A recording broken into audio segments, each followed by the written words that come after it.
Perfect. Recording it now. Yeah, I think the one thing I want to like, and I don't know, like once if like the level of queen play will make any big difference, but like I was playing just like some casual stuff earlier and running like one vanilla or one speed, playing in the wrap like I was talking about, and it's super reliable to be at both gates whenever the queen's engaging with it. Like anytime I wasn't, it was because I messed up Were and you like flew speed into sword the or were you normal side. sword? I did it with both. It's so easy. It's fucking free to be there as speed, but as vanilla, you totally can do it too. So Chappie showed us some points a while back. He would say like people lose their iframes here, here, here, and I guess here, but late mid game these berries are gone. And so we don't really need to worry about them that much. Which also means that you don't have to worry about mid gate needing a ton of support as much very either. True. Yeah. So like really lockout can happen at the bottom gates here. And then especially like if a sword is protecting those gates, let's say one sword's protecting both gates here, like what's their pathing, Woody? So definitely the way I see it is like, okay, so you're like you get a kill, right? And so the queen just died and you have all the gates. And so in my mind you would hang out and is there a way for me to be able to do you guys I see see me your mouse. hanging out? Yeah, we can see your cursor, yeah. That's so nice. Okay, great. So say we're hanging you post up like right here as a warrior. If the enemy queen, like let's just say we're gold team, if the enemy queen spawns and she goes in through here and starts to dive down for this, and your queen's up here shadowing her, then you just fall back, your queen comes down, and now you're pincering her at this gate, right? Interesting. And then if she tags this gate, you just hang out here, high, and your queen can contest that. She gets the tag back. You go through this wrap, and now as the enemy queen is like choosing which side gate to go to, because she's like stuck in this bottom area where they end up a lot. You have a warrior posted up above her and to her left. You have a queen posted up above her and to her right. And so whichever way she has to go, she has to like outplay one of you, which I mean they do all the time. Like dashing is like hard to keep up on, but then like if the queen goes back, then you just go through the wrap again. But if she continues this way, then you just hold the middle. I think that's like what I want to see a lot. But the big thing is if you swap. So like say you're the warrior here and you go for the kill on the drone and you end up over here. I think this is where people let up block a lot because the enemy queen tags this gate and then she goes through the wrap and she tags this one and your queen's chasing, but then she can't contest by herself very well. And I think the right call is for this warrior to go right here. Just fly through the middle of the map. Can you draw that pathing? Can you draw the pathing? Wait, there's a pencil. Yeah, how do I do on that? The left.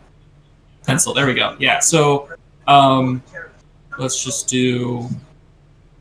So if you're here, and the enemy queen's going through the wrap, like you can just go this way, right there, or if you are hanging out and you make the crash, and you end up here, right? Because you dash through. I mean that's terrible. Oh, but, you're trying to punish the queen, the enemy queen. No, so here you're going for the gate deny. Like the gate gets there, right? And so like if you end up swapping, because like let's say you go for that and their queen dives, she doesn't get the kill, but she's gonna bounce through the wrap, right?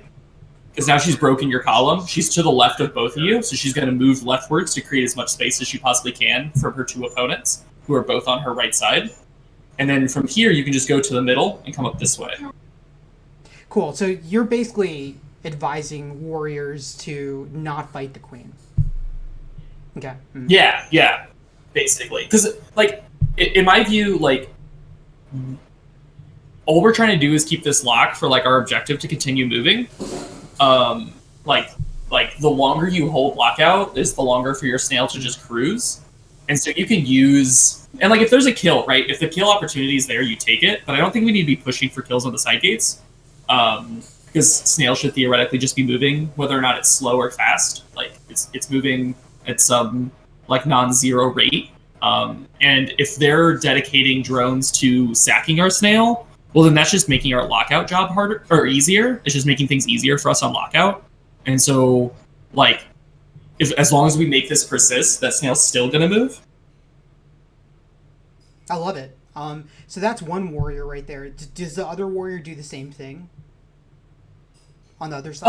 I think they're essentially doing. I think essentially these are two different things that each warrior can be doing.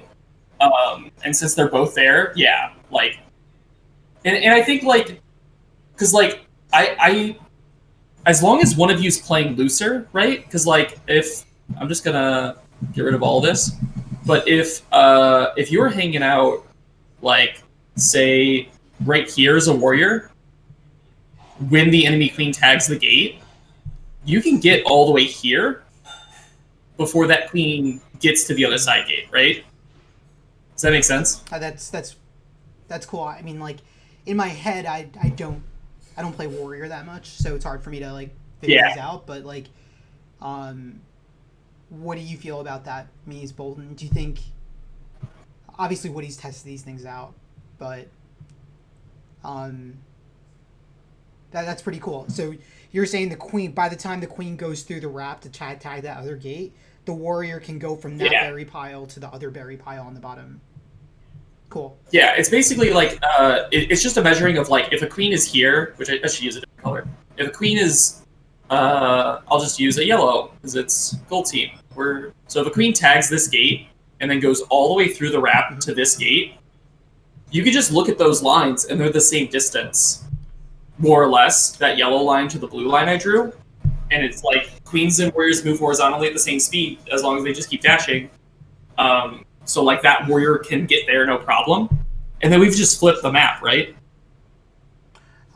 And really, what I think that this like inside contain is happening is like it's preventing the queen from rising up to middle really reliably. Which the concern isn't really like on pod. The concern isn't that the queen gets to middle and gets someone up out of middle. That's like much more rarely the case. The issue is that when she rises up there, she diversifies her pathing options. And this is like just a tried and true like issue with lockout is that whenever the queen diversifies her options, it spreads your team out because you don't know which gate she's going to go to. But if you can narrow down her options and force her to go to one or two gates that you know she's going to, then your team can close in on her. You can have more military pieces involved directly on threatening her and making her job fucking hell. I love it.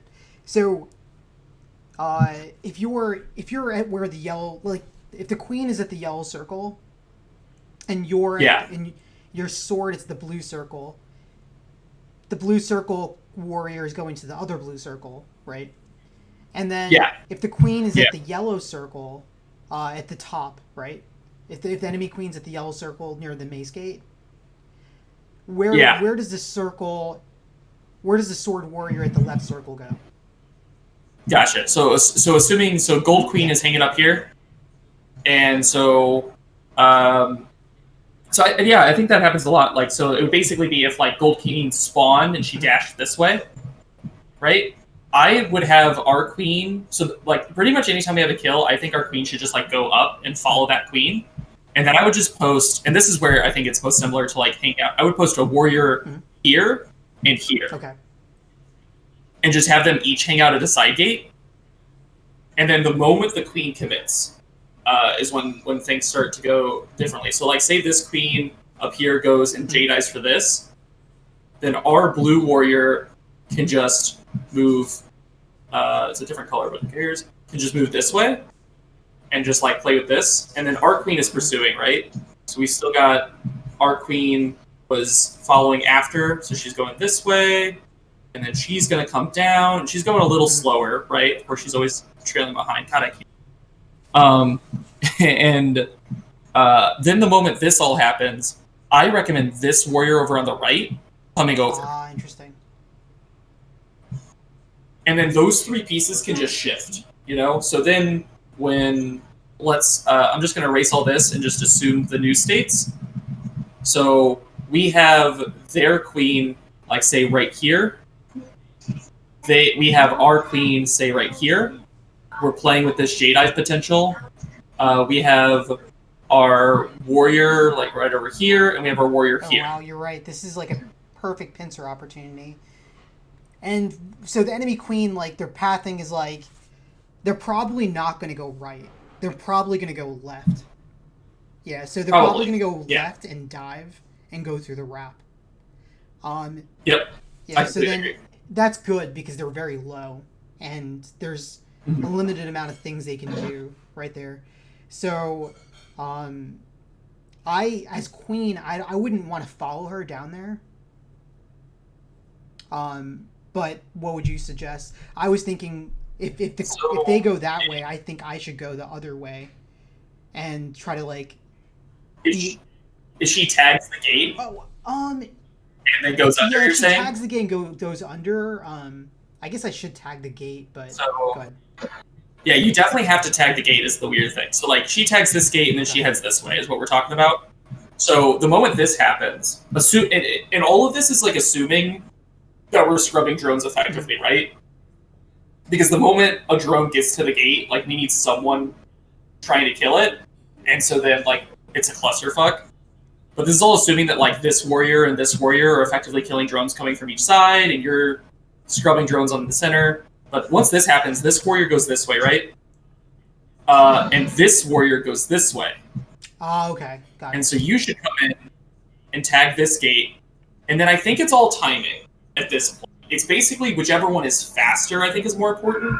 But the big thing I agree with is I don't think you should ever follow like this. I think if you pursue through the wrap, you go here to middle wrap. That makes a lot of sense. Cool. But I think like if you tag the gate right after, a lot of times you can cut back in the middle, which is good because you get like more air superiority. But basically I think if this is the configuration we run, we're making it so that no matter which way the queen or the enemy queen ends up on the side of you, because holding columns is like so much fucking harder in KQB than KQA. So if she breaks your column and dashes under you, she's still in a pincer that's pretty close by. And no matter which side gate she heads to, she's arriving at a gate that we have a warrior posted up at that is making that dangerous and threatening it. That's brilliant. I love it. Yeah, we never really talked about like lockout strats and stuff. So this is really brilliant. Love it. Yeah, this is definitely the type of stuff, especially with like maps without vertical wraps, I think the stuff that translates most directly.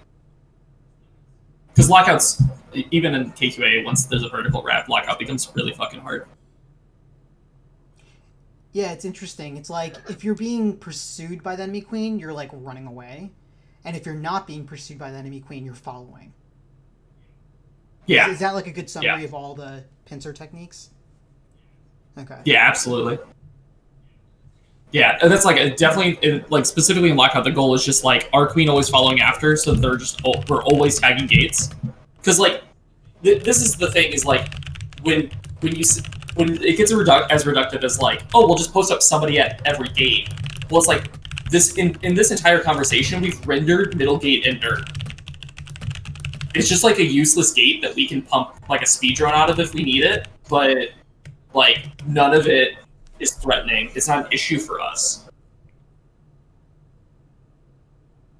Yeah, I think it's we great. should just You're right. Dynamic when it gets there, but like we've turned this game into a 2-gate map. We've turned this game into a what map? A 2-gate map. It's like as if the map only had 2 gates. I think this happens on other levels. Like it can happen on Split and on Spire, because there's no vertical wraps on them. So yeah. I think we can do this on those maps. It's more of a transition, right? Like on this map, it's like a lot easier because the berry pile is like small at the top, whereas Spire, there's a lot more berries, and Split, there's like a ton of berries at the top. But yeah, and Split's weird because those gates and those like alcoves are really messy. Although Split is like I think the weirdest one vertically, where it's really bisected in like half, where like it really feels like there's a bottom half and a top half of the map.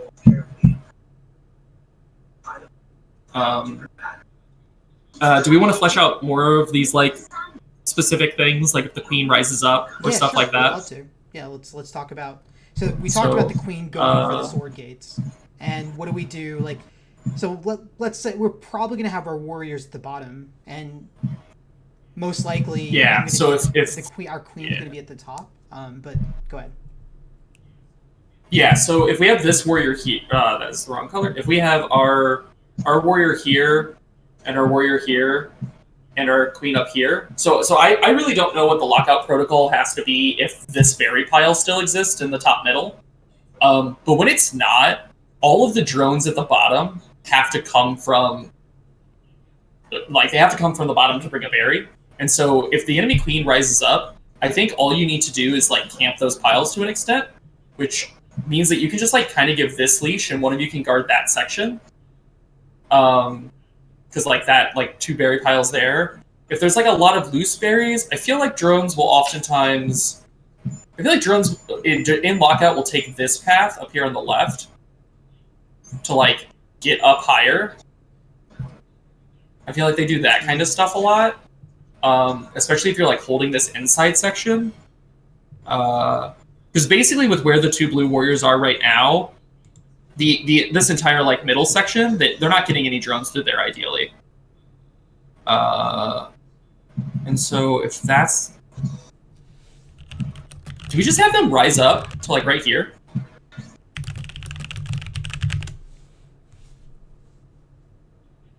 And then they can guard like each of those entire spheres? Because like the ledges that are essential, so if they're right there, right, they can guard the let me just do like white to indicate this, the like critical spot. So this I'll do like an X. So this spot and this spot are critical ledges. If you're a drone and you're trying to get up out of middle gate, you have to make it to one of those 2 ledges to get up middle gate.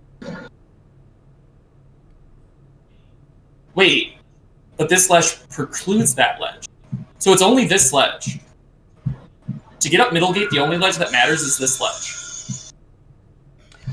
No, or am I wrong? You are That's right. There's no way they can... Yeah, you're totally right. Yeah. Because you can't jump from this ledge to that ledge. I'm not missing any speed or anything. So you have to get to that ledge. Which means that, like, these 2 warriors that are posted up down here, basically, if we see that the queen goes up to middle, they just have to keep an eye for drones going from here. And this is still fine, because we really just want them generically in the area of this gate. Like, I don't even think that, like, the exact spot I've drawn is correct, because really it should be, like, in more, in case the queen goes for the J-dive, you know?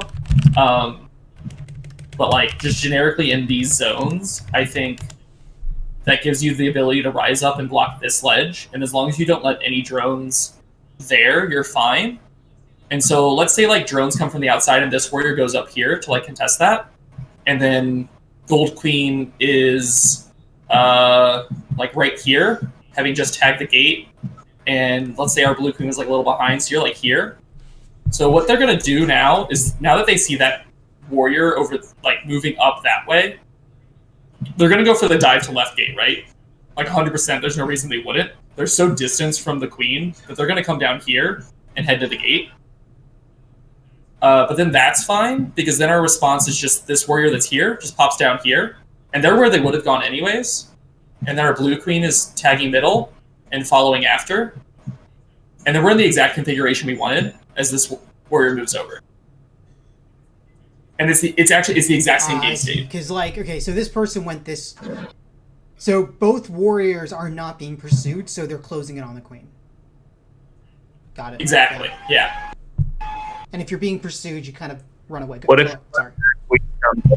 I've seen, like, when warriors are right here, kind of, you know, arming drones and stuff, up the enemy queen will come, like, up here. Mies, can you repeat yourself? Sorry, I cut you off in the beginning. I apologize. Can you repeat yourself? I know you're good. I was just saying, what happens if the gold queen comes over here should we just drop back down under here, under the ledge? Yeah. So I think yes, but I also wonder if we should make sure that you're always holding the column. I'm not sure on that. So if the gold queen is like here, yeah.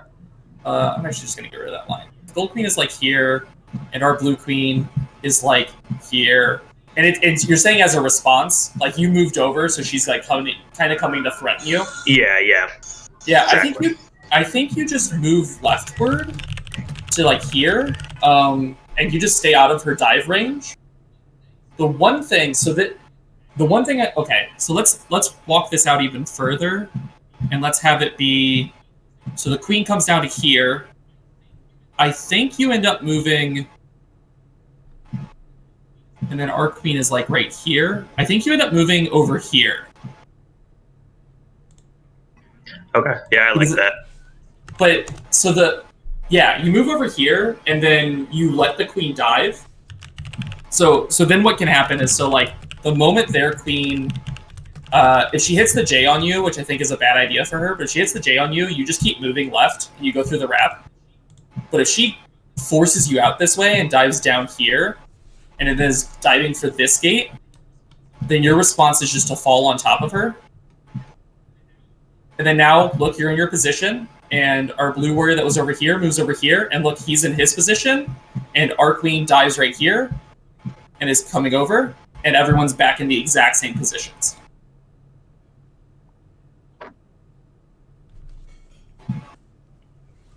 Okay, I like that. Yeah, because I think in general, like the way that I've always viewed lockout is like, if we can imagine that there's an ideal formation we want around the gate when the queen arrives at it, then all of our movement should be to facilitate, one, funneling her to that gate, but two, making it so that we're in those positions when she arrives there. So I think... So the only thing that makes this weird is what makes it weird is that if the enemy queen is in this situation, instead of diving to left gate, J dives are one single warrior, we might end up with our queen a little too out of position if she's taking this conservative inside, like if she's waiting to hit this dive. Well, so Pavan, I think you basically can't go any further than like right here if the enemy queen is doing this, because that puts you like one dash length away from this dive. I see what you're saying. Got it. And so as long as you keep yourself like within one dash length of that dive, then I think no matter what happens, you're fine. Because I'm realizing that, like, let's roll all this back, and let's say she does hit this J dive, and so she pushes through.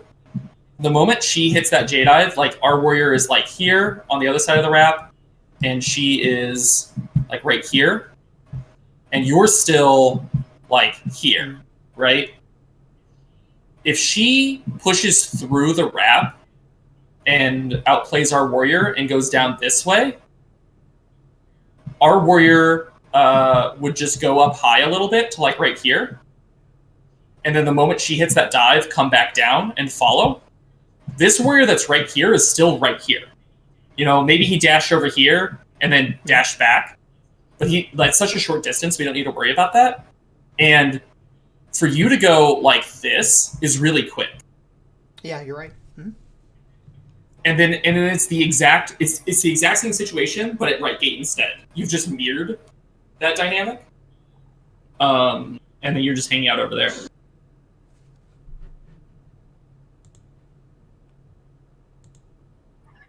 I like it. I love it. Yeah, and this is just like basically like all of this just secures we have two warriors and a queen fighting the enemy queen anytime she wants to get anyone up anywhere. Okay, so as soon as they're wiped, no mill, we just need to call, like warriors just need to call out, I got left gate or right gate or whatever, and then or just announce lockout or something, right? Yeah, and I think it can be intrinsically tied to roles, right? And I don't know if you guys describe things much this way, but like if like someone is kind of taking point on like snail guarding and we have snail progress, then like they're kind of by default that warrior. they're that side warrior because they're already there, right? Yeah. And that can be something that helps. It's weird if it gets weirder if like Snail's on their side if we're doing pullback, because then they're the opposite side. So it's not as simple as like you're the near side lockout warrior, or however we want to phrase it. But I think even just like I'm at left gate is like super. Like if we understand that which warrior's at left and which one's at right transforms this whole thing, then saying like I've got left gate, I'm at left gate is enough to like signal that to everybody. It's like you're both at left gate. You're both at left gate. One of you goes, "I've got left gate." The other goes, "I'm headed to right." Very cool. I like it.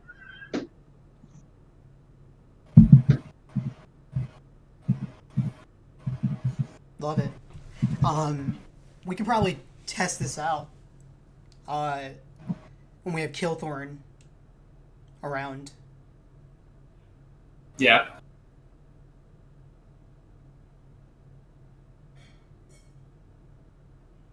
How do we judge as a warrior, like, going after drones, whether or not that's going to, like, throw our positioning off to keep the lockout?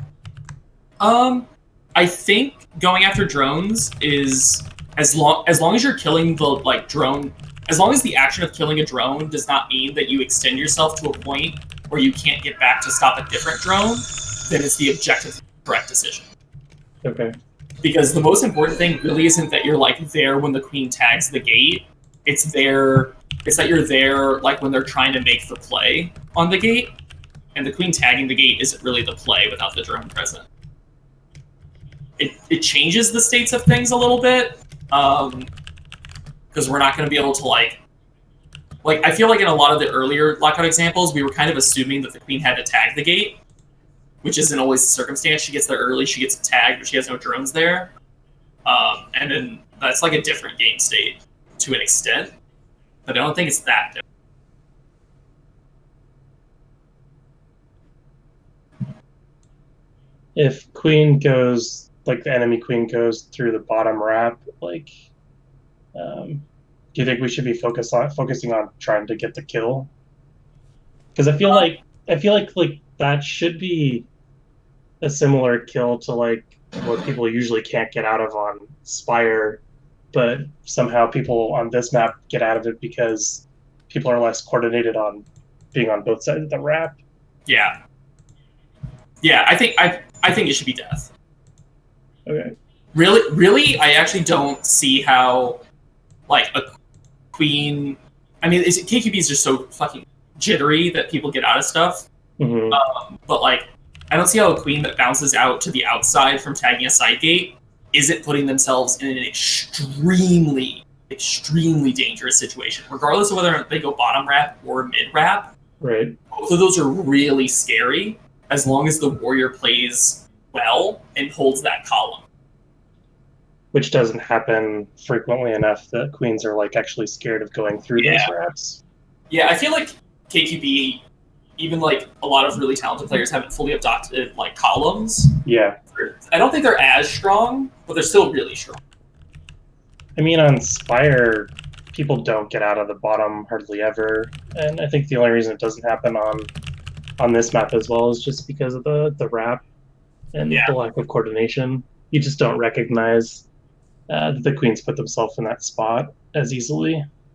Yeah, so it's funny because like Pod is like the day map, right? And his kill is actually like that kill getting let up on in KQA is actually like my like white whale or whatever. It's my biggest pet peeve. Like it drives me crazy that like they'll go through the wrap and warriors will just like fuck off, like fly around and go do something else. I'm like, no, we're right there. We got this like super reliable, easy pincer. Right. Like, where are you going? But wraps definitely do something to people mentally, and it's hard to keep track of both sides. I think like we should, as a team, do some drills just working on pincering, because like that's another thing, because we run double eco so frequently, it's not something we're very strong at. Yeah, that makes sense. So what would you want? What do you think could help us do that, Bolton? I mean, like, it could be as simple as just having a queen and a warrior working on getting on both sides of like an opposite warrior and trying to like not let them get out of the column and just get Something the kill. That really helped us, I think, is when Bolton, you called out a warrior to double team. Yeah, it's the same concept. It's just we both like the people that recognize that they're in position to take advantage of it need to like know exactly how to stay on the side that they need to stay on. I think part of it's also going to be like someone calling it out, and the more times we call it out, the more opportunities we'll get to practice it in a real game situation. And you called it out like the most out of anyone. Like it'll be like some solo warrior out of position, like, and we're like near two warriors. Like that happens a few times a game.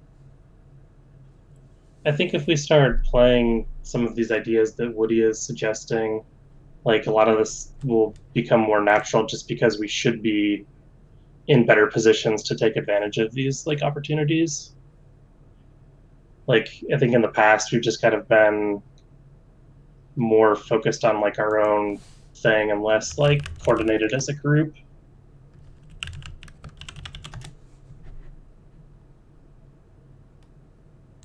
Cool. Yeah, so seems like we understand. I mean, like a summary was if you're being pursued, you run away, and then that essentially kind of like not like run away, but kind of like get away. And then you're to the left of that person, of the queen, or left of that warrior. And then as the queen, I'm on the right side if I'm following. A phrase that we say a lot is look but don't touch. It's like be close enough to see her, but like don't touch her. Stay away. I love that. I'm gonna write that down. You're like just outside her dash range constantly. So that like anytime she tries to do anything, she knows if she dashes at you, you can dash and kill her, or if she like goes for this thing, you can be right on top of her. But like don't give her the opportunity to get a kill and then lose the lock in the process when theoretically our objective is moving at a steady pace. Cool. I also think I wouldn't think of it in terms of like running away. I would think of it in terms of like we're all basically rotating where we're at while trying to constantly keep the enemy queen like in the middle of us. Yeah, we're keeping her in a relative position to us rather than like worrying about keeping her in a specific place. Yeah. You're like we're corralling her, you know, we're funneling her down. That's really interesting. You talk about a relative position. That makes a lot more sense to me now. That we're just jumping into a formation around her at all times.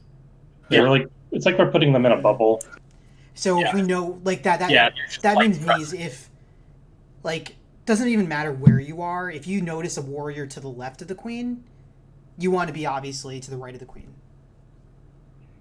Right? Yeah, and then if someone's to the right of the queen, ideally you want to be left of the queen. And I would want to be left of the queen then. So it's about recognizing where our warriors are relative to the enemy queen during this lockout process. Yeah, that makes a lot more sense. Okay, interesting. And I guess whoever isn't helping with the lockout would just start pushing snail or something, right? Is that the idea? Or berries or something? Probably snail on this map, I'd guess. Yeah, then if one of our warriors goes down, then Snail Rider like immediately tries to get up on a gate. Yeah. Okay, cool. Yeah, that'd be a fun drill. We could just have two warriors and a queen, and then an enemy queen or something. We could even do that with just us four. If we end up though, like with warriors where it's not just both swords and we have like a mace and a sword or two maces, that's gonna affect like how this will all probably work. Yeah, that's true. Just because the mace is so slow side to side. I mean, I think that's a really good point. We're definitely assuming snail or sword warrior. Right. So how would a mace kind of work here? I think the mace warrior can probably still be on the inside really reliably. Yeah. I think so too. I mean, like, I don't think that they even have to cover as much space in that middle as like going all the way from one berry pile to the other berry pile. They just need to like close off the ends of the top wedge or middle edge or whatever. Like here, here. And I think maces should be able to Can close you off mark that that gap. again on the with a different color? I mean, like With a different color? I'm not If you just sure. click on the pencil and then click on a color. Yeah, okay. I can get rid of this stuff. Pick red, I guess. I mean, the mace just has to be able to like go from here to like here. They don't really have to go any farther than that to be like, like threading that space. Yeah. And like the extension of that is like anytime the enemy queen, like, because I feel like they seldom, but they do use this like rise path to like get up. Mm-hmm. And, like that warrior can just go over here, and then they're blocking this with their mace. You know, they can still like do that. Because by the time, they won't be able to block the other side as well. Like once they're over at one, they're over at one. But if the queen decides to like that's blocked, I'm going to go this way. Then they will be able to. Yeah, and then if they crash here, that's the best. That's like the weakest part so far. Is if we have this mace warrior, they can't help with both side gates reliably if the queen keeps dashing and pulls them out of position. But I think that this mace keeping this down is the right call. What do you guys think? Probably. I don't know. We'll have to like test it. Because I just feel like we have so much military on the right side of her at this point. You know, we have 3 pieces on the right side of her that I don't see how cutting off that pathway isn't the right call. But then it means that if she goes down to left gate, in the time the queen could do that, I think this warrior is only like maybe at middle, probably like right here, which is fine, but it's not great. Also, if we're in a position where it's lockout and we have a mace and a sword, you could get up 3 and have 2 swords and a mace, and then just have the mace kind of like go after a queen until they die, and then they run objective. Yeah, I agree with that. Yeah, or just have them the same, either this column or this column on the right, just in the meantime. Yeah. That's probably something in general we should talk about, is that like on maps that we think we can hold like considerable luck, and we have like vanilla rolls, like vanilla warriors up or stuff like that, like how much do we want to be investing in upgrades with that like drone? I mean, I think that's changed more since the patch, where like it's easier to get more upgrades just because you go through the gates faster. Yeah.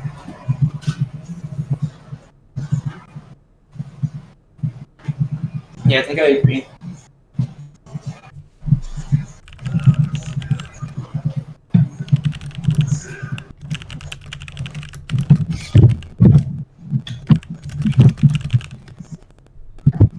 Do we want to do a different map? Okay, let me upload another one. Yep. Which map would you guys prefer?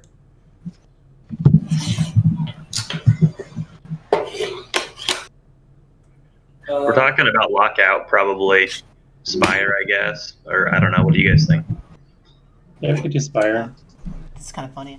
I don't have Spire. Yeah, I'm fine with Spire. I don't have Spire. That's funny. Oh, wait. Oh, that's fine. What I was actually about to say is that I think it's the most like directly translatable, and so we should spend like the least on Spire. Oh, okay. Yeah. We can go over any other one then. That's totally fine. Nesting's going to be a confusing one for lockout. Yeah, nesting sounds like a mess. Because there's 5 gates. Yeah, there's 5 gates, but there's only 3 swords or whatever, weapons.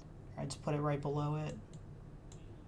But even then, like the upgrades come into play because it's going to be harder to keep speed drones from getting around you and getting up on something. It seems like what people have been doing here is, can you guys see the picture? Yeah. So it seems like what people are doing here is they'll throw a berry. So someone will drop down immediately, and someone will throw a berry to that person on sword. But I've been able to stop that. Like last night, I was able to wrap and kill that person pretty fast. So I think it's actually, I think I was able to stop them farming for a long time here by just like going through the wrap and killing them. I would kill them here and then go through the wrap and then kill them on my side. And then I would cycle and kill them at the sword gate. Like it was hard for me to stop the middle right here. This was really hard. But these two gates right here was very easy for me to stop. And then I was also able to cycle and kill the snail. Just the middle gate was very hard for me to stop for obvious reasons. It's like, or maybe not. Like, I've been practicing on this map, and I can cycle vertically pretty fast. What I haven't been doing is going vertically like this. Yeah. Because I can go cycle through this here. Let me just, I guess pathing wise, I would go. I wonder if I could go. Cool, perfect. All right, so I think pathing wise, what I could do is like kill the warrior forming here, and then I could go down here, tag this,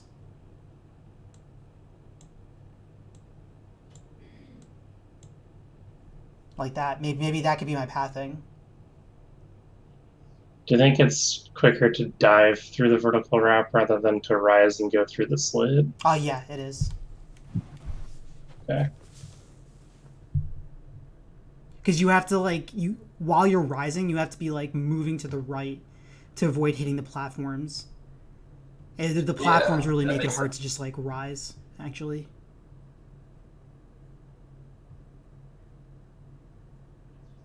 It's just awkward and hard to like visualize. Instead of going up here, wouldn't you rather just dive down straight there? Yeah. I guess like let's. That way you're always diving instead of ever having to go up. I would say like it depends on the enemy queen. Oh yeah, that's fast. Right, but yeah, you're totally right. It could be either way. I don't know. You tell me. No, you're the queen. It could be. That's a really good point. That's a really good point. That way you're always diving, which is much quicker. But, kind of like helix routes, I guess. Yeah, it's interesting if you could just make it so you dive.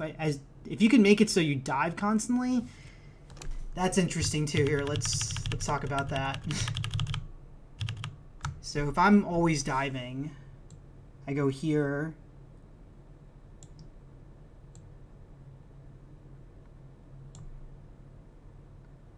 If I dive through here,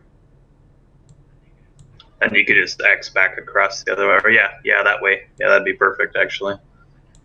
Then you're coming out over here. You're wrapping right here, actually, not up here. Yeah, this actually could work right here. When you come over here, this could work. If diving's much better. You're coming out here. Yep. Then you do the same route. Yeah, that's a pretty quick route to hit all 3 weapon gates continuously. And then whenever you come to this either sword mace gate here on left or right, you can cycle through to the snail if necessary too. Yeah, bouncing between left gate and right gate I think is really strong.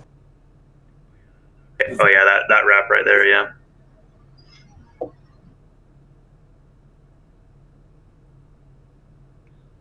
Yeah, and obviously in practice a lot of this becomes like where are their drones, but I think these are good pathways.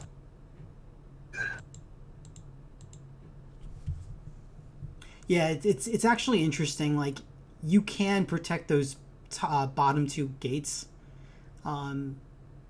pretty effectively. It's only in the situation when the enemy queen's like following you that it becomes a little hard. Yeah.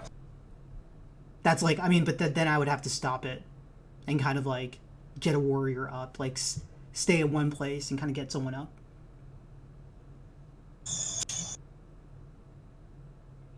What are we thinking our objective is going to be on this thing, most likely?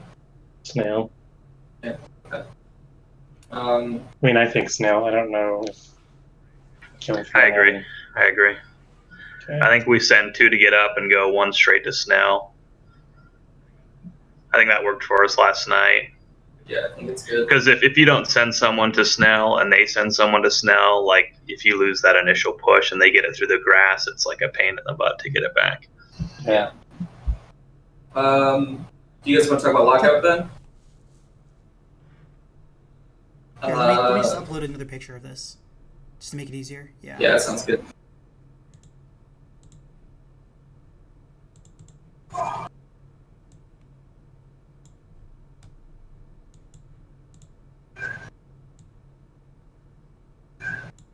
you go. So I think with any game, any map where berries are viable and where there's a vertical wrap, which makes that lockout harder, we want to keep someone more dedicated to moving snail. How do you guys feel about Can you that? repeat that, Woody? I'm sorry. Something. So yeah, it was weird over here. I think on any map where berries are viable and there's a vertical wrap, which means that lockout is more difficult, we want to make sure that we have a warrior that is, even in the lockout state, more responsible for making sure that snail moves. Do you guys agree, or? Probably. I liked the amount of kills we were getting on this map near the snail when they were trying to stop it. So I think it's like a good setup for getting kills as far as how the map is structured. I agree. The only map I would say is tough is Tally, because the bind throws make it really easy to make in. So we got to be mindful of that. But the other maps like Helix and this one, yeah, for sure. Yeah. So then I think if we have lockout and we can post up a warrior near the snail, right? And then by nature, that warrior can head to left or to right gate to assist. And I think they should not involve themselves with middle gate. I think that middle gate has to be the queen and 1 mill. But this warrior can hang out at snail, make sure it moves, and go to the side gates pretty reliably. I love that. So we have a warrior in mid, and we have a warrior kind of like looking at the snail. And this is different because there's vertical wraps here. And then go ahead. Yeah, so vertical wraps, I just kind of want to speak to vertical wraps for quite a bit and lockout, especially since this patch just increased the Speed Warrior's rise rate. But historically, with the way vertical wraps end up working, is that if the queen dives through a vertical wrap, columns swap. So that, like, if the queen was on the left side of a column and the enemy queen dives, because the queen now has to dive after her, oftentimes the column swaps. So, like, one good example on this map of where that could happen is, like, and I don't even know if this is a game state we want to get to, but let's say, like, we have a queen here. Is that our queen or our enemy queen? Yeah. Our queen? Our queen, and then their queen is, like, right here, and she's headed to middle, right? And then we have a warrior here, kind of guarding it. So when you get to this state, you have a huge issue of the fact that if their queen chooses to dive to this side gate, that I think the clear correct response is for our queen to go and dive after. But then we have this warrior in the middle that's coming from this side, and we have no one on left column at all. So now we're all just chasing, and she's like effectively broken. And so I think in a lot of ways, if this warrior here in the middle is speed, I think their right play, and this is super speculative based on like how fast the rise speed is, which I'm not super into, but I think their play might actually be this rise. So, you mean like, our queen goes up through the left? No, the queen. What's a good way of distinguishing which one's the queen? Is there any? Should I just use a different color? Could establish a different thickness, maybe. I don't know. For pencil, Sure. you could establish a different thickness. Yeah. Yeah. Really. So let's say this is our queen, and this is their queen, and then we have our warrior here. I forgot to change the thickness. Then we have our warrior here, and then their queen dives through the wrap, or dives straight down to here, and then our queen I think has to pursue.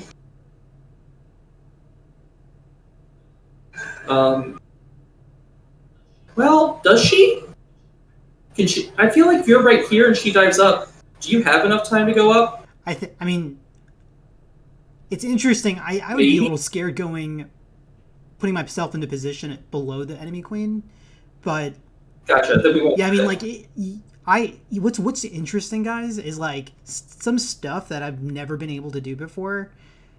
It seemed easier last night. I had a really tough time before the update dashing into a dive. Like, while the enemy queen's diving, I would never be able to dash into their dive. But now I think I have I think it's easier. I did it like 3 times on Fawns, which is probably more than I've ever done it ever. Did the hitboxes change, or did that stay the same, supposedly? I have no clue. It just seemed like it was much easier to kill him when he was diving. Because maybe the hitbox is stretched out now. It might be a bigger target that you're aiming at. So if you can make this rise, and maybe it's that you just play a little further left, you know? Maybe you're just more like here rather than where I had you. Maybe that's enough. Put yourself like outside of dash range. And then basically what we would be saying is that we're sacrificing any kill potential here, pretty much. Because we're not going to get any like pincers. But if you can feel comfortable on this rise, which I think the timing might be there if we play it smart, because you only have to get to here, right? You don't need to contest the gate. You need to get to there. Okay. Because then what that means is that our warrior that's in the middle of the map, he's over here. Yeah, you're right. It's a pincer. And then it's a pincer, and whatever that warrior, the one up at the top, is doing doesn't really matter.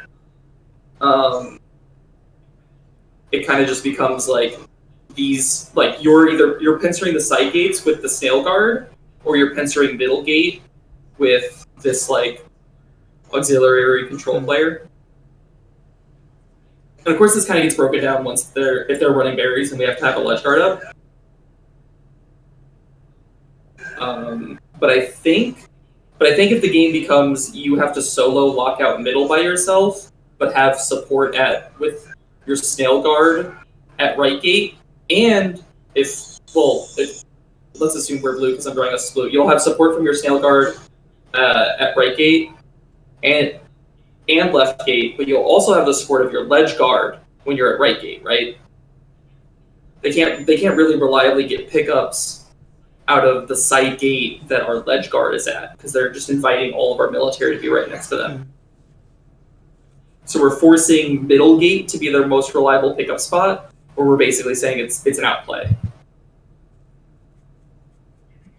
Do you think it'd be quicker to have Cat go from above that speed shield gate, just maybe down this way, and maybe hold right here, where you could dive right there? Yes, 100%.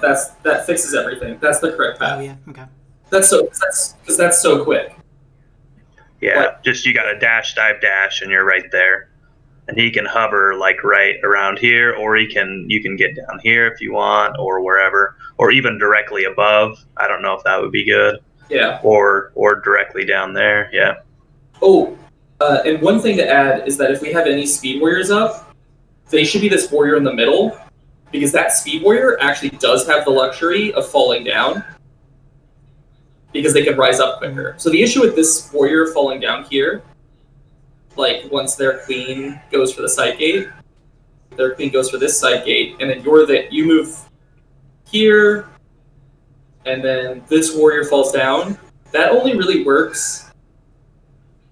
You know, it might always work. I think this warrior might always be able to do this.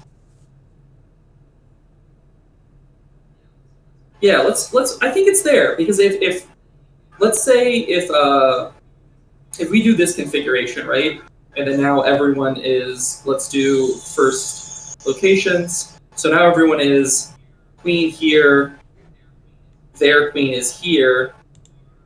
Our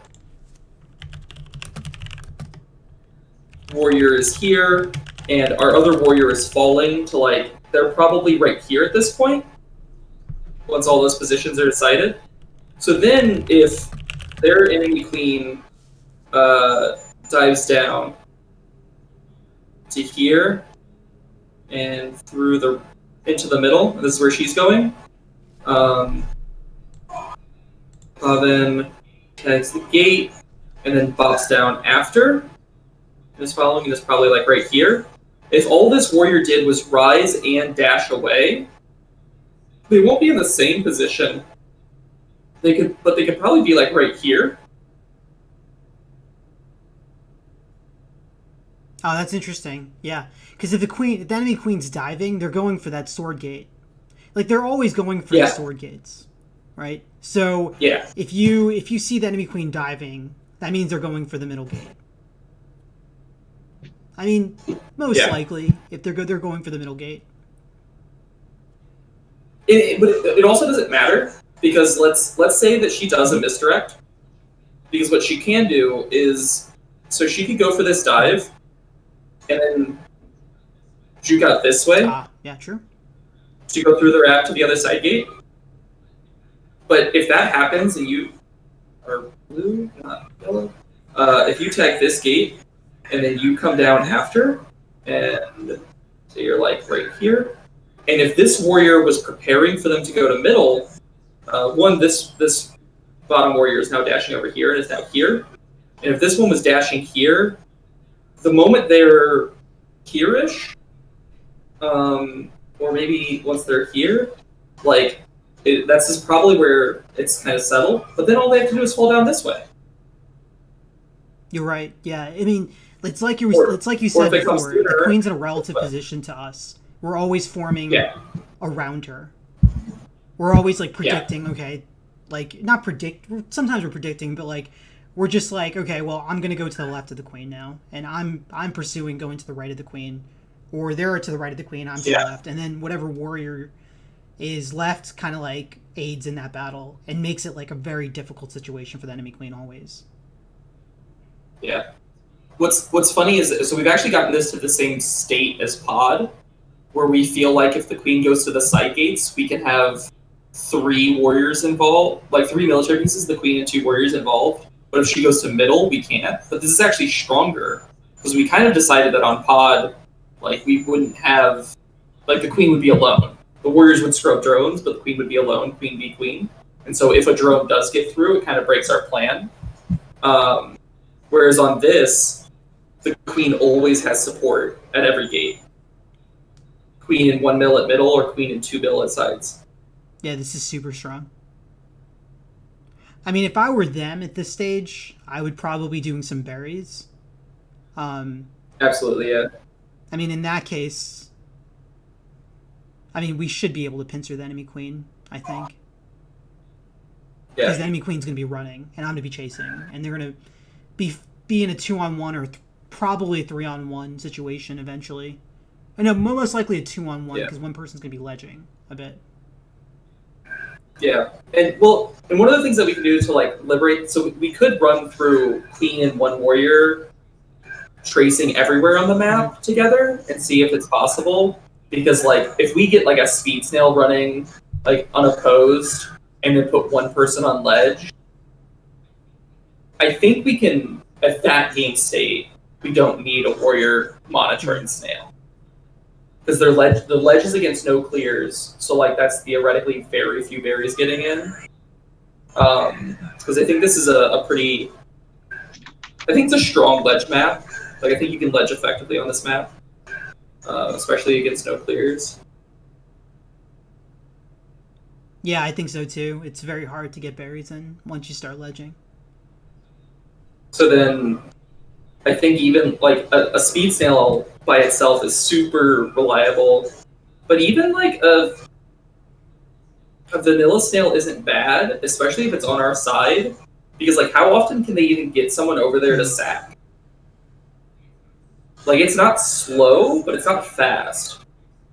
Like if snail's halfway there, that person's getting there every 5 seconds? I think means you said 20.5 seconds. What did you say? I can't remember. Like was it in that chart that I posted? No, it wasn't in the chart. It was. Maybe it was Bolton or somebody who posted someone it. said 20.5 seconds. Or Killthorn. Maybe Killthorn knew it. 5 seconds or something. That sounds right to me. Its snail eat time is 3 seconds. Is that right? Wow, I never even realized that. That's interesting. Yeah, let's say it's 3 seconds and 5 Yeah. The one thing I don't know is, does anyone know how long it takes to eat when you're a speed snail? I know they eat faster. They do. I'm not sure if that changes. Do they eat faster? Yeah, it's faster. So this is one of those, so in KQA, this is weird because like speed is 35% faster for everything, except for the time it takes to gobble up a snail, in which it is 50% faster. The time halves from 3 seconds to 1.5. So speed is really good in KQA for that reason. And I've asked this question to KQE people in a lot of like chats and want to just like screw around playing games with people, and no one knows. I'm like, guys, please. I want to know so bad. So, in KQA, do you jump off the snail? Is that something you do? Yeah, okay, all right. Oh yeah, I would say a dedicated snail guard is like, and drones hopping off is like more essential to KQA than is KQA. Have you asked Rob if he knows any of these like snails? I haven't. He probably does. That's a good person to ask. But he's basically just focusing on Queen now, but yeah, I would still think that he might. Yeah, I wouldn't be surprised. But so like if every 5 seconds they delay our snail by 3 seconds, right? Then that's like a significant damper, but it's not the worst in the world. But if speed snail does work the same way as KQA, and it's every 5 seconds they're delaying our snail by 1.5 seconds, that's like no-brainer chug it. Especially since like if the snail time is 20.5 seconds, then the speed snail time is like 15 seconds? 16 seconds? I think this map's just going to be a fast map. Yeah, absolutely.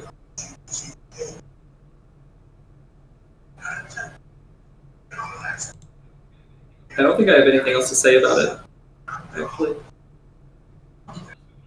Unless we want to discuss ledge state. Someone has to ledge.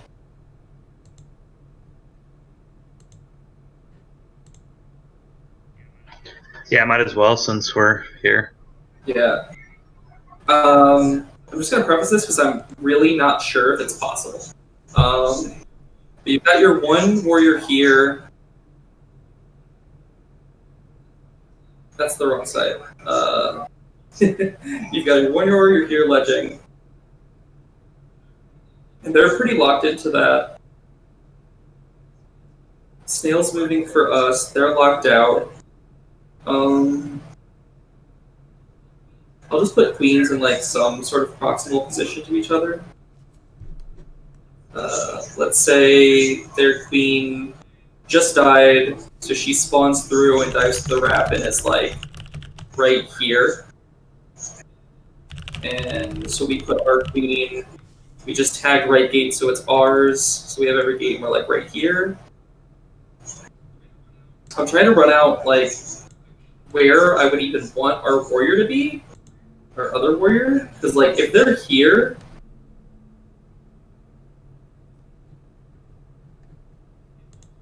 if they're here, this is okay. But it's not great. Yeah, I don't really. I'm not seeing it being super possible. The timing and distance, unless there's speed, and then it's still only sort of there. To like reliably meet gates together.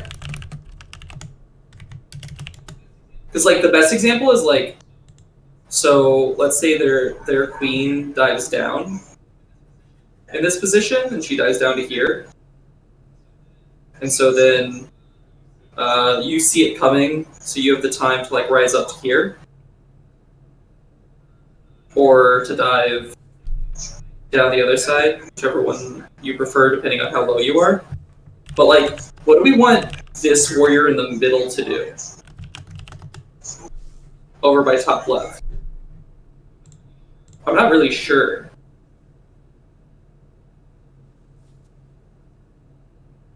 Yeah, I don't know. Are they just... Do they just kind of screen the middle? That way if the enemy queen does... That might be the play. They kind of like make it so that if the enemy queen goes for middle, they respawn. But I feel like... So I feel like if they move to here, you're opening yourself up for the queen, the enemy queen diving in and then getting over top of you. I feel like you're opening... No, that's probably the right call. I think they go in like a little bit. Yeah, it's probably still the same thing. I think you want them up high in doing that.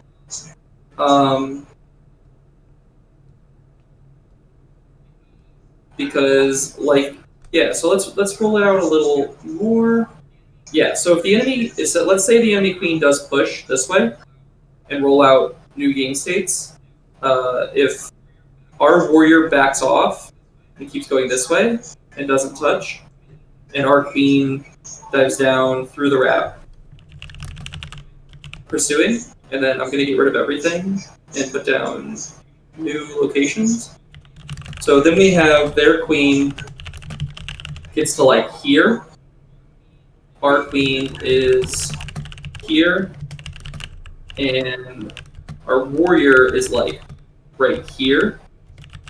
So they're looking for this pickup at left gate. That's like what they forced their way into. And when that happens, so this is the circumstance where I think if this is a speed warrior, this is super possible. Because I think for a speed warrior to zoom up through the wrap is really easy. Like if you're already right there, I think rising up to like here is really fast. I think it's faster than the dive. But if you're not speed, I think you fall this way as your queen pursues on the dive. You guys generally agree so far? I think so, yeah. So you're saying if the enemy queen goes that way, I pursue? I mean, our queen pursues. Yeah. Yeah, because you always have to be tagging after is always the big thing. Like, when she got to this point that she's at, she tagged middle gate. And so at the point that you're, like, tagging middle gate and you're right there already, you should just go a little more toward her side. And then I think a vanilla warrior falls down to the left side of left gate, but a speed warrior rises up to the left side of left gate because they get there quicker. I see what you're saying. And of course, all of these, I think all of these timings are of course super variable. Like if the warrior like is even like a little further right, maybe they can't hit that rise safely. You know, it's all super micro distances. But so it's kind of like quick path and safe path. If you get the quick path before the enemy queen gets there, it's the right call because you'll be there sooner. So then let's do it. So let's assume these new states. So our queen is like here, their queen is at this gate, and our warrior is here. Yeah, I think this is actually super doable. Our warrior is here. The biggest concern is how many drones can come from the snail area, and how many drones can come from like this space over here. Which I think is why the rise up is better. But also, you know what? I feel like actually a lot of the drones will be coming from here. Wow, what a terrible color that you can't see. Will be coming from like right here. Because if they're throwing berries from this location, they'll just like head right through the wrap to get up. That makes sense. So they're going through there, and then they might even fall and try to go middle gate. Yeah, they absolutely could fall to middle gate. I think this is a good position because if the enemy queen chooses to go into the middle, I think she's kind of screwed. Our queen wants to go this way, and our warrior pursues down this way. And now you've got her trapped in this like small little shitty box. And she'll do that a lot because we'll have snail progress. But I think this is only the correct. What I just demonstrated is relative to snail position. If snail's in the middle of the map, I think this is the right call. But if snail is like, what's a good snail color? Purple. If snail is like here, then the warriors. Oh, I'm gonna change we'll send the queen right down here, and the warrior goes here, and they're making that play difficult. Yeah, I think pretty much anytime the snail is past half, Poppin, you just go straight down instead of pushing right. But if snail's on their side or in the middle, I think you want to hold right column here and go like this. So I think that's a bad play from them, but assuming they make a smart play and go this way and then head into middle, again, you have to pursue because you have to tag the gate, which means... Oh, it's great. Yeah, so you have to pursue this way. I tag the gates. And if our warrior is over in this location, they go through the wrap. And they go over the top. And they're going to be on the other side of the middle gate. It's a little slow unless they're speed, but I think that's the quickest way. So our warrior goes through the wrap, and then, let me see here. I'm not sure what color. I'm like partly colorblind. It's kind of funny. Let's see here. So the warrior's going through here. Yeah, so they're like basically in our hive at the time. More and more, I think that we should always want the warrior when we're running lockout to be basically where your queen actual image on the map is. This like spot right here.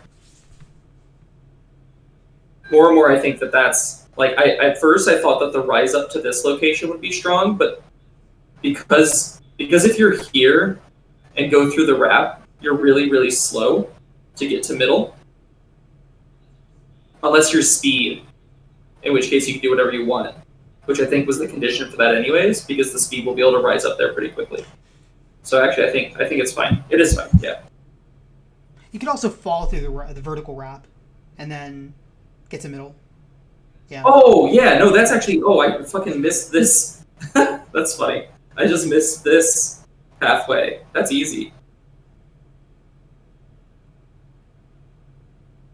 The overall strat kind of remains the same, I think. Like you were talking about.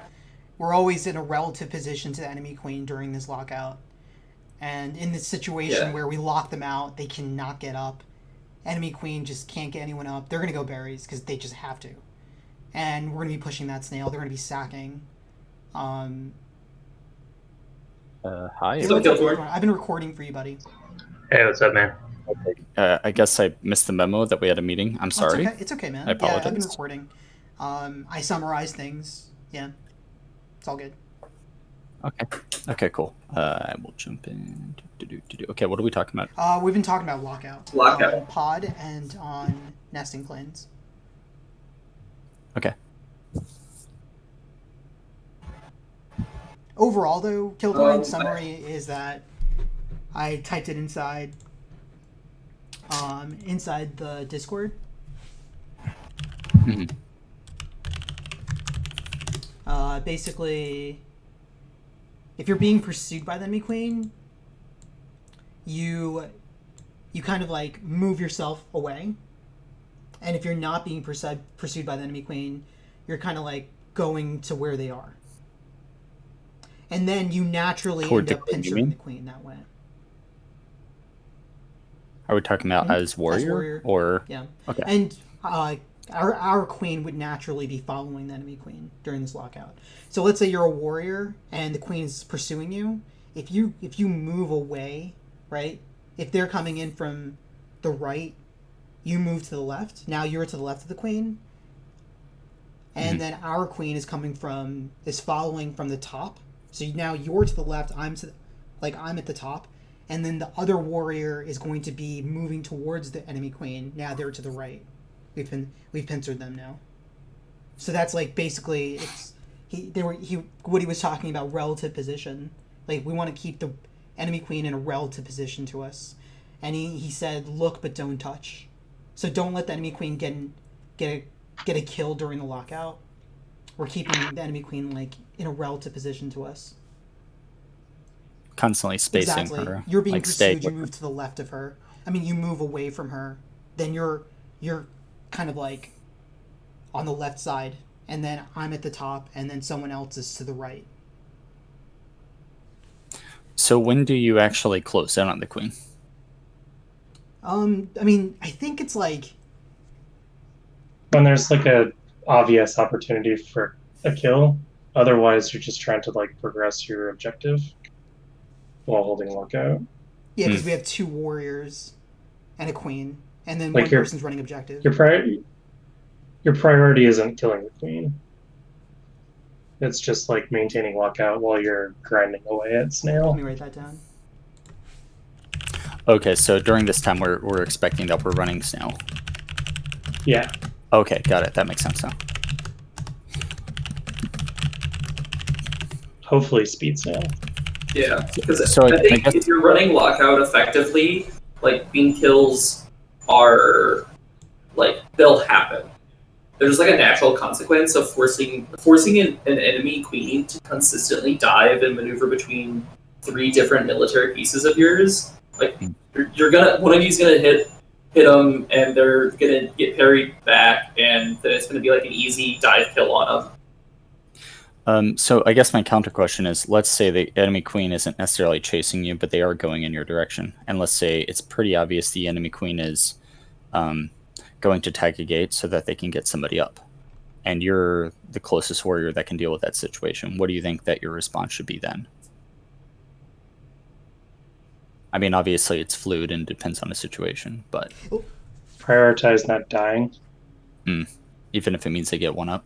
Yeah. Yeah, got it. Trading your life to stop one from forming, I don't think is good. Mm-hmm.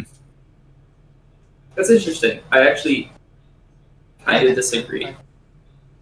I think it definitely is map dependent, but it's like if you're talking about like pod, when like imagine we have Snail on our side and we have all our military pieces at Fargate, and in the process of one of us dying, the other we deny their warrior formation. Well, we can probably just get our Snail Rider up right away.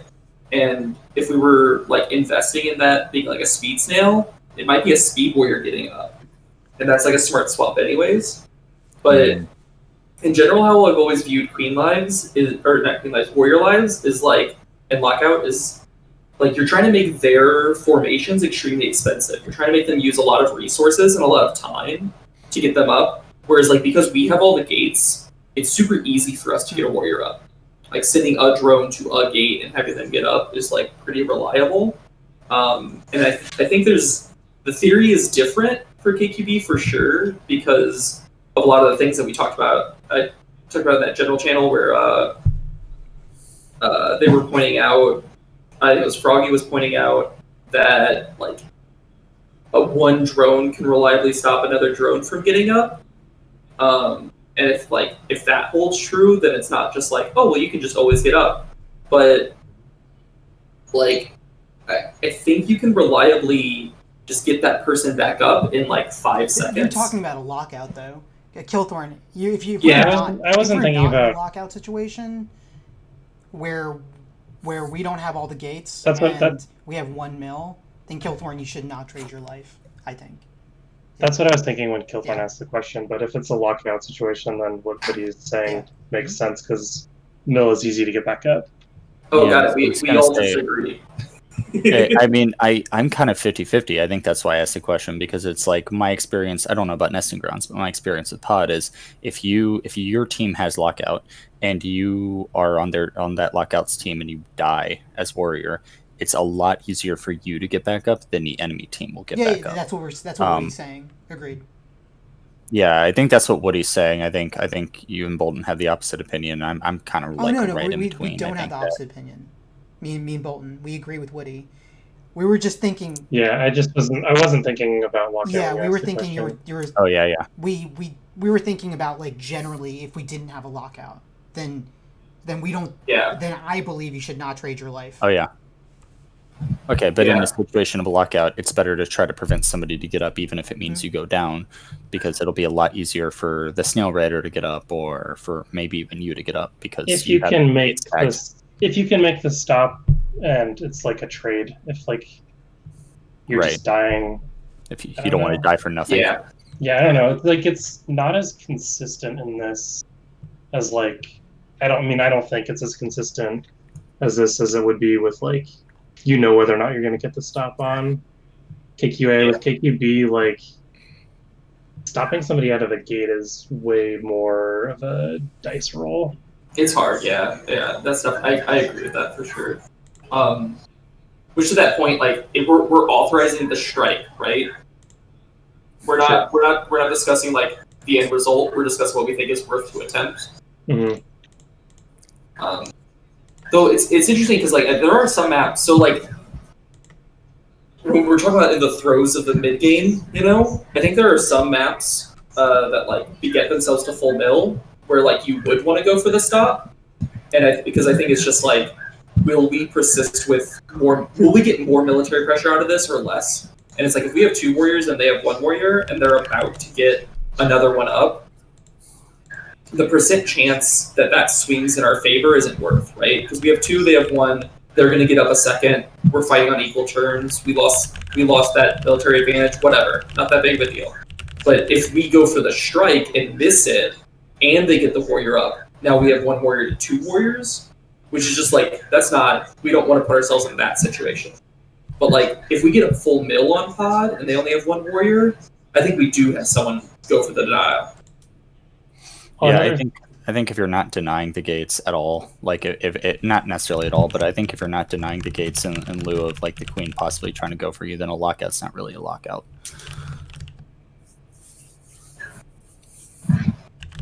If that makes any sense. Like if you're willing to cave to the queen pressuring you, so that you don't get somebody up, then they just pretty much get somebody up for free, in which case you don't really have official lockout because you're not locking the gates out. But I also could be wrong. I'm not the best warrior in the game by any means. Killthorn, I'm sorry. I missed what you were saying. You said that. I was kind of like piggybacking off of what you just said. I think that obviously it's circumstantial, but I think that at the end of the day, if you're, let's say you have a lockout, if it's between possibly dying to the queen by stopping one of their workers from getting up, I think that you take the opportunity and you try to kill that worker from getting up, because you can dash, kill the worker, and still get away from the queen, or you can attempt to. Yeah, I agree, because then the lockout's continued. Makes sense. Yeah, exactly. If you cave into the queen who's pressuring you, I think that you don't have a lockout. So yeah, I think we're all in agreement there. Though that makes sense. I also think like on pod, if snail is near one of the gates that they're trying to farm up on, then like our snail rider can try to deny the farm instead of the warrior. Bumping and stoning. Yeah, that doesn't work as much with this map because the snail is way farther down than the gate. But depending on where the snail's at on pod, there's the opportunity to put less risk into making the deny by just using a drone. I think with nesting grounds especially, or nesting, what is it? Nesting flats. Grounds? Oh, nesting. The nesting flats, that's it. I think with nesting flats in general, it's really, really, really hard to deny mill. There's three weapons and 2 upgrades, which could lead to quicker weapons. I think it's like really freaking hard to actually do a full lockout. We just talked about it though in our thing. It's with pathing. The pathing's pretty strong. I was testing it last night. In solo queue. I denied them swords for a while. Because once you just control the top gate, you can get to the bottom left or right. Do you see my screen? Oh, so yeah, okay. Here, I take this path in the beginning, stop their sword, dive, and then go to mid, and then dive, and then go here. And I can go left, or I can dive again, right? So, like here, like once I'm here, I can decide whether I see workers trying to get up here or at mid. If I see workers trying, like going in that direction, I would dive and stop them in mid, or I would wrap and then go here. It's pretty strong, and once we get a war, like we should be able to get a warrior. What I've seen some queens end up doing is go through the slit on opening, and that's actually a very bad open. I think it's a very, very bad open. Why is that? Because like I can go, because it seems like what people are doing now is they're passing a berry to someone on their sword gate. So someone drops a sword, someone goes to the berry pile here, and then throws a berry to them. But I've been able to stop them before they even catch the berry and kill both workers. Yeah. I killed a person in the gate, and then I killed a worker trying to toss a berry afterwards. And then I just go and kind of tag the sword gates and follow enemy queen. I think that's why when we were talking about openings at first, I said that it sounds like a weird open, but if our queen just stays near hive, because otherwise it's so easy for the enemy queen to get to the workers on our side that like they would get double kills all the time. But I also don't know if the queen staying near our hive is productive by any means. So it's like, I don't know. I'm starting to feel, after my few experiences, because I didn't get to play as long last night, I'm starting to feel with my few experiences that some of those more inconvenient routes for opening workers might be better, just because we haven't really, our 2-co opener isn't going to be our main opener. It's going to be something we need to like super work on if we want to pursue. Right. I do like it. Well, as you call that out, it's your... Good. You said it's our greedy open, so I think that makes sense. It's not our main opener. Yeah, I do love it because if we have both objectives, that's like crazy. Like the other team is gonna be fucked. So let's just talk about our opener real quick on nesting because we don't really have one right now. So, what should we like? We have one worker. Here, let me go over here. I'm gonna change the thickness a little bit. We'll go to white. We can have one worker. I'll just do the whole thing, and you guys can just bite holes into it, okay? So one worker grabs a berry, and then goes over here, and then we have another worker. And this might not be good, but we'll just do it. We'll just like, kind of like go with it. We have another worker. I think it's safe to just draw out a whole bunch of different opens for workers, and then we can kind of pick and choose. I just want to just do something so that way we have something. So then we have another worker, and they could decide whether they go to this gate and then this gate. Like, I think if we get a queen kill on open, then I'd say get the upgrade. If not, then just go to the mid sword gate. And then I I would have another worker, and I'm just throwing this out here just so we have something to poke holes into. We could have another worker wrap. Can you actually choose a different color? I'm sorry. They're so you're similar. Right, Sorry. right. Another worker go this way. There. And then on open,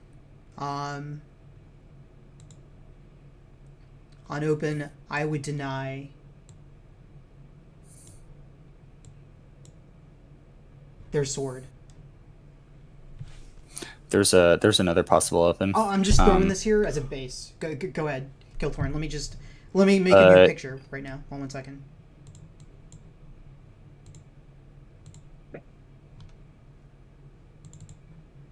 Can you sign up to the site? There's a link inside General.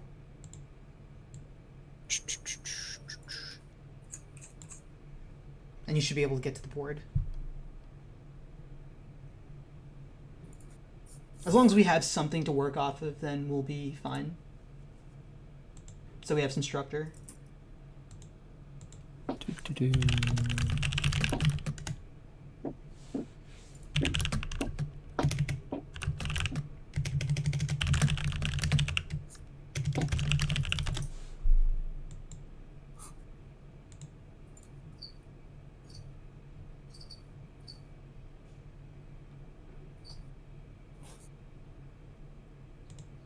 Sorry, signing up. 2 seconds.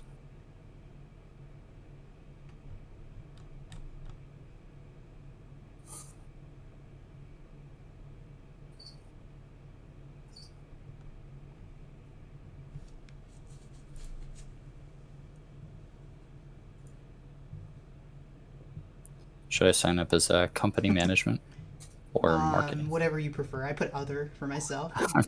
I just put other. Yeah. I absolutely just selected something at complete random. I didn't read any of those.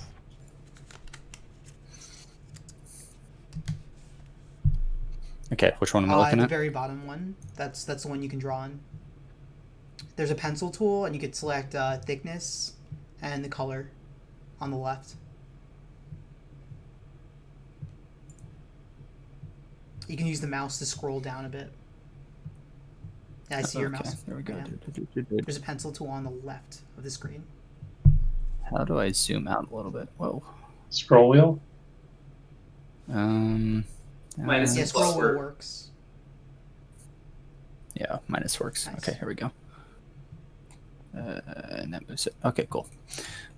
So I guess let's just go purple. All right. So the other one is drop down.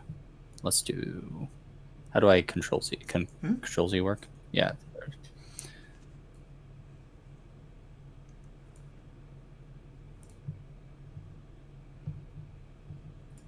The other one is jump down.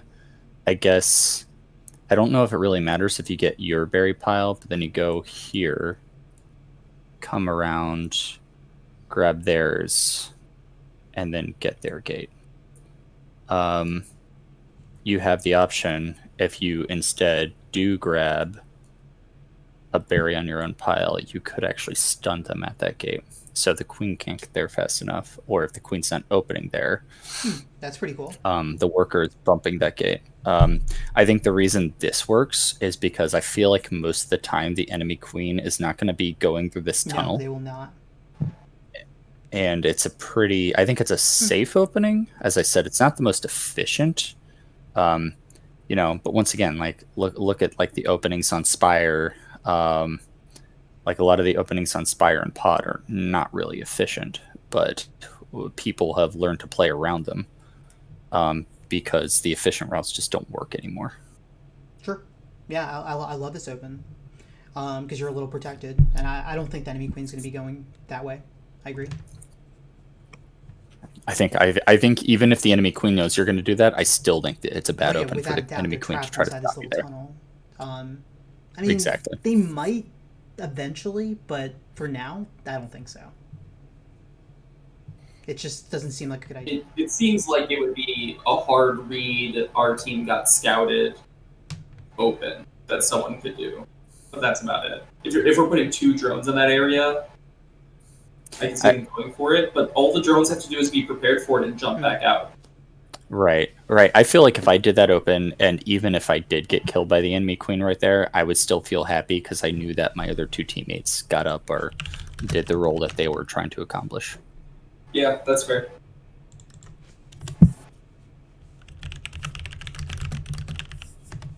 She might be able to stop both. It's possible. It depends. I think it depends on our team and what the other opens they do are. Yeah. She can't stop it if the drone, instead of going for the same berry pile we're talking about, goes for this berry pile. Yeah, exactly. Yeah, I mean, if we opened up and 2 drones went for that same berry pile, you're right. The enemy queen could kill both of them, not a problem. And that would actually be a pretty decent open. But if we went for that berry pile that you just pointed to, I think that would be a lot safer. Yeah. So overall. Split those. Okay, so we send 1 person into snail. Is that what you're saying? Oh no, 1 person grabs that berry pile and goes to our gate. 1 person goes to their gate. Yeah. What does the 3rd person do? We need an objective runner at this point. That's 2 ways to get up.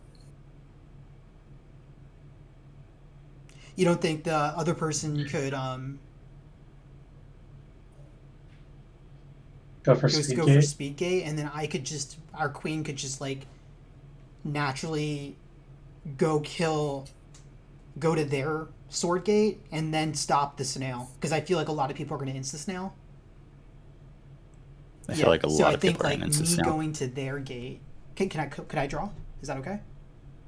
Okay, cool. So I'm gonna just pick black, and then so what my pathing would be is like this.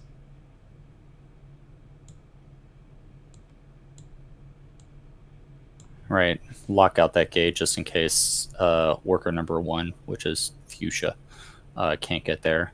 Also, I guess if there's any bumping or whatever the case is, you can pretty much just lock out that gate, and then you get to the insta snail. I mean, you do get the insta snail a little later, but I don't think that's a problem. I think that's still so fast that they don't even get into the grass yet. Yeah. I like having the person fall for speed for a couple reasons, which is that our pink, like second word that's going through that wrap, that isn't like a surefire formation. And so having the other person being able to audible for speed into formations, or just getting warrior up, or grabbing speed and then heading to snail, I think are all really strong up. Yeah, I really like that speed open. I think it's safe. Basically, we've decided that we have 3 different workers going in different directions. If the speed, let's say, God forbid, these other 2 workers don't get up, that person on speed can get speed sword. Yeah. Basically, whoever goes speed gets to determine what the objective is that we're running, or they might have to run mill, but then we have a super mill. So I really like that, actually. Basically 3 workers scattering to the wind. We're most likely to get 2 up. Cool. Do you think people will be doing openers where they cross over, like drawing for Gold Queen? She like goes through the wrap to here. That's very possible. I'm sorry. Wait. You're saying that the Gold Queen will go to the speed? Yeah. Like, is it possible? Oh, it's possible, but then we get a sword. But then we get 2 swords. Yeah, I don't think it's bad for us if that happens. Mm-hmm. And in the meantime, if they do that, then we get 2 people up, and they possibly don't get anybody up. Or they'll probably get 1. They might get 1. They'll probably get speed. They'll probably get speed up. But we'll stop their insta. Because if they're doing this, they're forwarding a lot at middle. They'll probably be looking to get at least a speed up. They'll probably get a vanilla and a speed up. They'll probably, if they open this way, like if I was this team and this is how I was opening, I would have 2 like drones fall through the wrap, 1 go to speed, and the other just fall through this way and go to middle. I think it would be really wise of us during our opens for every single worker to just pay attention to the queen. Like my plan is to once we have our open set on this map, I'm not even going to pay, like, once I get used to the movements, I'm not even going to be paying attention to where I'm going. I'm just going to look at the enemy queen the entire time. Because if, let's say the person who does dive down to snail, which we should probably go ahead and draw that out. Let's make them purple. So the other person, the last person, dives down this way. Comes down here and then goes speed.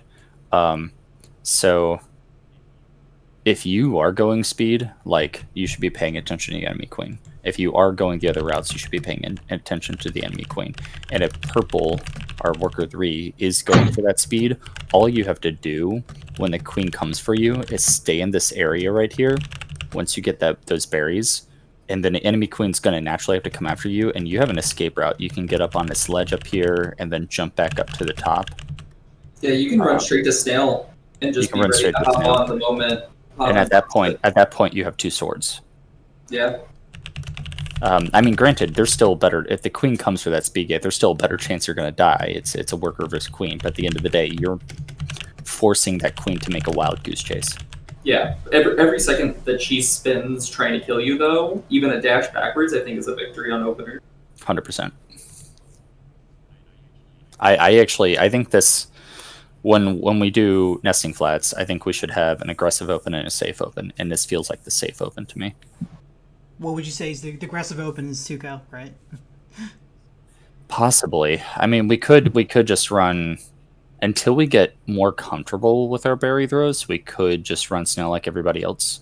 I think that's a team decision we have to make. I think we should do this because it'll make us a stronger team with the new meta. Yeah, last night after you left Killthorn, we pretty much ran a similar strat to this. I don't think we lost nesting flats last night, did we? What was their objective? I was just insta-snelling, and then Bolton and Woody were getting up mill. It's pretty much what we were doing. So Okay, something kind of similar. I think, yeah. So either way, I mean, if you get, I guess the advantage of it going for speed gate is you can, if someone doesn't get up, they can flex and jump to center gate or something to get a second up if we don't get 2 up off the open. Yeah, like that. So then I think instead of running Tuco, we run Insta-Snail as our aggressive open. It was working well for us last night. We played some pretty good teams too. I mean, even before I left, even while I was dealing with weird spike lag, we won like 3 times on Snail. Yeah, for sure. Are really, really close to Snail at least. Yeah, Instant Snail is just very, very strong because once you get it into the grass, like, that sets the pace for the entire game. Cool. I just added it into our openers. And if we don't do Insta Snell, then I think that routing for Cat as Queen is great because he's there to kill their Insta Snell. True. Pretty quickly. So I think that's a good route for Cat. This pathing makes sense. The only time this pathing is hard is if the enemy queen stays still, right? But that's something I need to react to, right? Right. And I mean, as I said before, every worker should be paying attention to the enemy queen too. If the enemy queen stays still, then worker number 1, the fuchsia colored one, should not be diving or should be jumping to that gate.